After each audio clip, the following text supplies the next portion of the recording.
ఇప్పటిదాకా మీరు చెప్పిన కలెక్టర్ గారంటే అదిగో ఆ ఫోటోలో నా పక్కన నిలబడి ఉన్నారే, తనే కలెక్టర్ గోపీకృష్ణ ఐఏఎస్.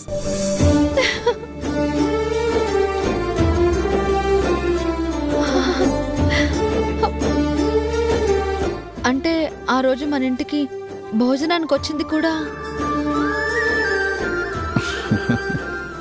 ఈ గోపి గారే.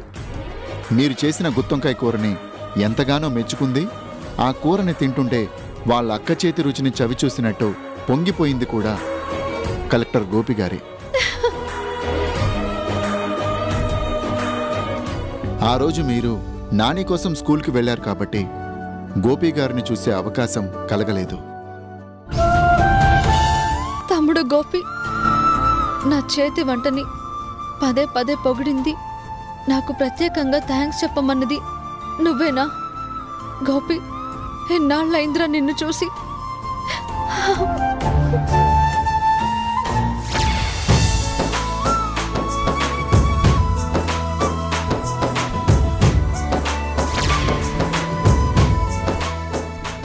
గోపి, నిన్ను కలుసుకోలేనందుకు బాధపడాలో, మా నాటకం గురించి తెలిసి నువ్వు ఏమంటావోనని దిగులు పడాలో నాకైతే అర్థం కావడం లేదు.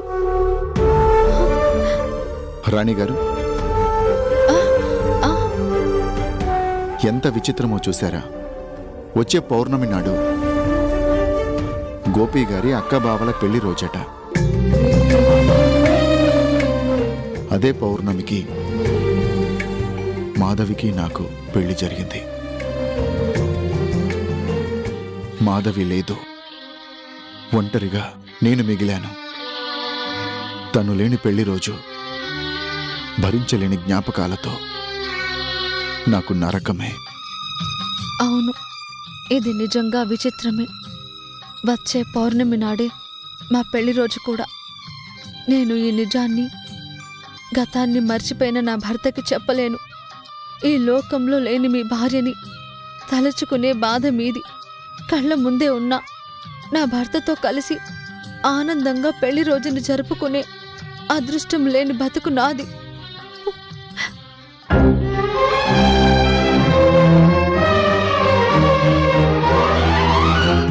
స్వప్నాల వెంట స్వర్గాల వేట, తుదిలేని దోబూచులాట, ప్రతివారి కంట కొలువున్నదంట కోరేటి బంగారు పూట.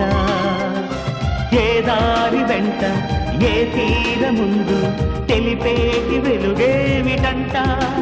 తెలవారితే కల తీరితే కరిగేను ఈ దొంగాట.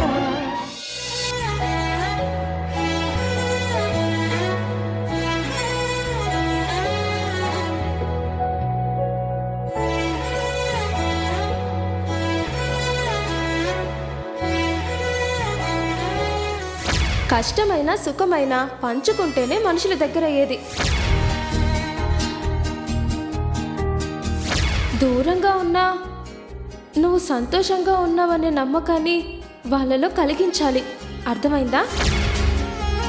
ఎప్పుడు చూసినా కావాలనే నన్ను ఏడిపించే పూజా మేడంలో నిజంగా ఎంత మంచితనం ఉంది. అమ్మా నాన్నలతో మాట్లాడించినందుకు కాల్ చేసి కృతజ్ఞతలు చెప్తే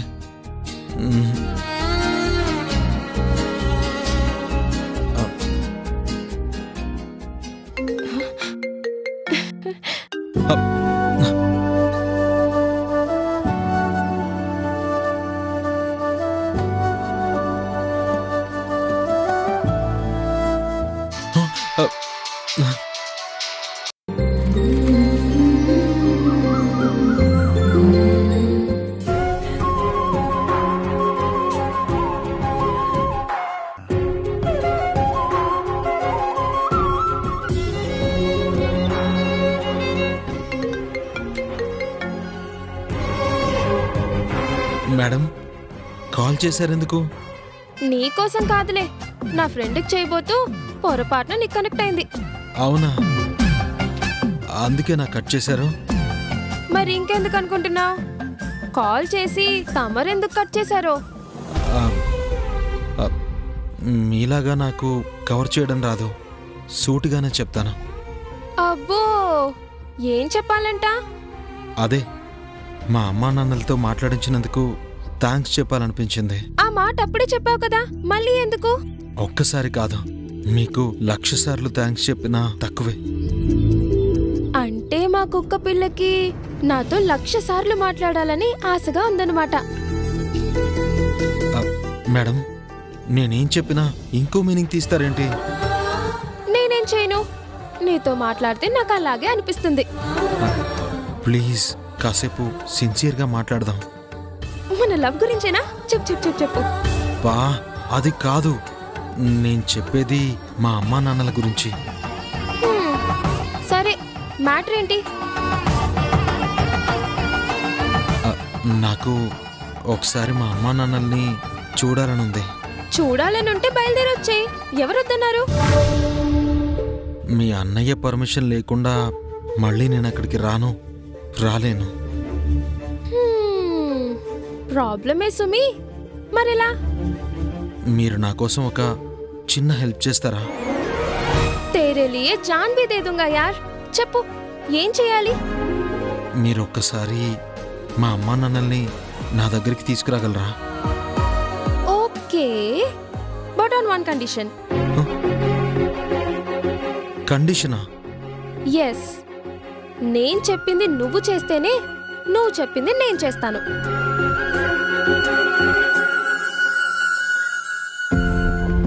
కొంపదీసి చేయకూడదు ఏది చేయమనరు కదా? చిచ్చి, ఎంతైనా మగాడివి కదా, నీకు అలాగే అనిపిస్తుంది. అయ్యో మేడం, నేను ఆ ఉద్దేశంతో అనలేదు. చేయకూడదంటే ఏంటర్థం? అదే కదా. దేవుడా, ఎందుకు మేడం ఈ పేదోడితో ఆడుకుంటారు? చీ ఆపు, నీ పేద డైలాగ్లు నా దగ్గర ఎక్కువ. ఇంకోసారి నన్ను మేడం అన్నావంటే జాగ్రత్త. అలాగే మేడం. అదిగో మళ్ళీ. సారీ, నేనేం చేయాలో చెప్పండి. ఏంటి చెప్పేది? నీ మాటల వల్ల నా మూడ్ మొత్తం పాడైపోయింది. సారీ చెప్పాను కదా. I don't have any lorry to carry your sorry. పెట్టే ఫోను.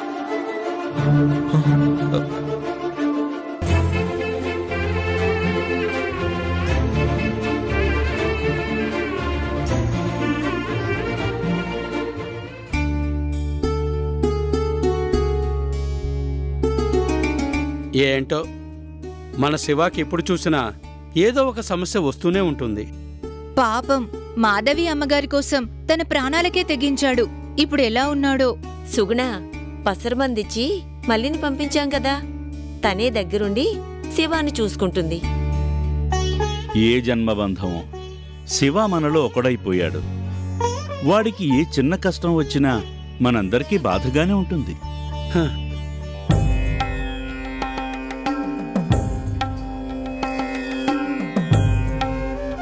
అదిగో మళ్ళీ వచ్చేస్తుంది.